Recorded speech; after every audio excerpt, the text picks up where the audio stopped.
What's going on, everybody? I'm Primalliquid and welcome to my guide for Disgaea 7.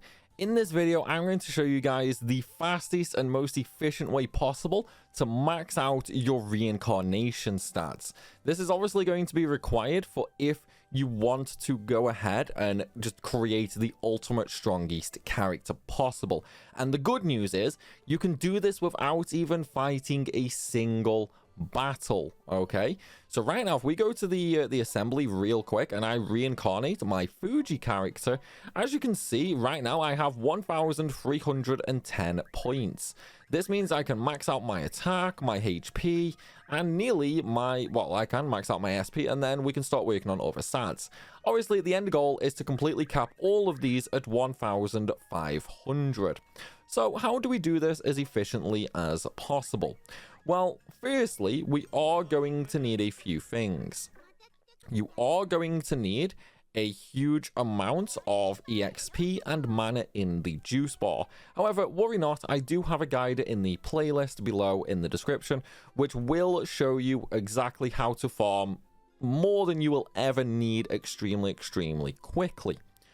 Okay, so once you've got your character that you want to max out your reincarnation points with, you've farmed your EXP and you've farmed your mana. All we are going to do is we are going to reincarnate. Right now I am working on who is going to be my war lady, and we're just going to go through constantly reincarnating.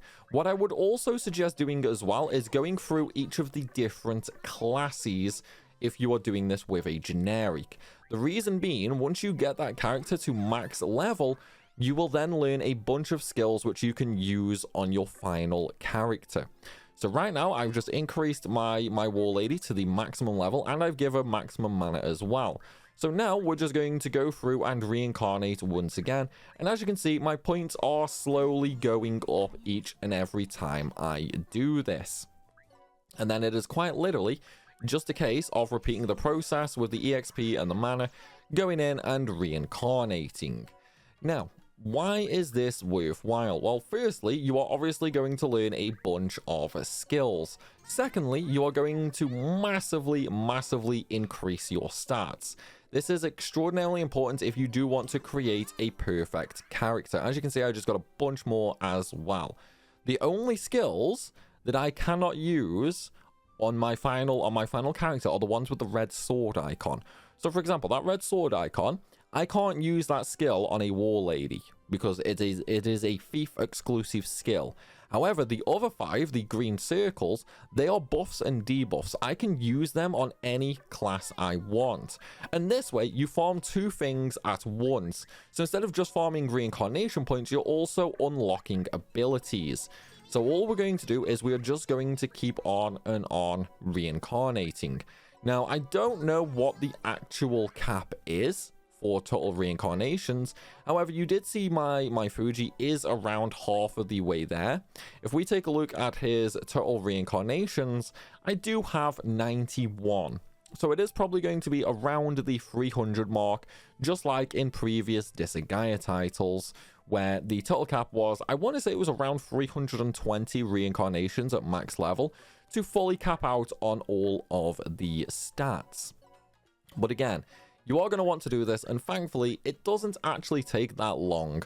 When I was doing this on Fuji, I only actually spent about, I want to say like 20 to 30 minutes. Like it really wasn't that long spent doing it, and yet I got a third of the way there. So realistically, you're probably looking at about an hour to completely max out a character. And of course, you can also, you know, learn all of these abilities as well while you are doing it, just making it a nice 2-in-1 farm. And of course, you are going to want to completely cap out all of these stats as well, especially if you are going to be doing PvP. If you're going to be doing PvP, then even though it won't be mandatory to reach max stats, it is going to be very beneficial, because obviously if you are using ELT slots to increase your stats, you are losing out on other unique ELT abilities such as damage buffs, defense buffs, and so on and so forth. The higher your stats are innately, the less ELTs you have to use to increase your stats, and that is why this is so important. And of course, it will be beneficial as well for, you know, Carnage mode, item worlding, and so on and so forth. But though, everybody, that is going to be it for this little guide. I hope it's helped and I hope you have enjoyed it. If it has, then please be sure to smash that like button and drop a comment down below. If you have any questions whatsoever, feel free to ask them down in the comments and I will get back to you as soon as possible. As always though, everybody, thanks for watching and I'll see you soon.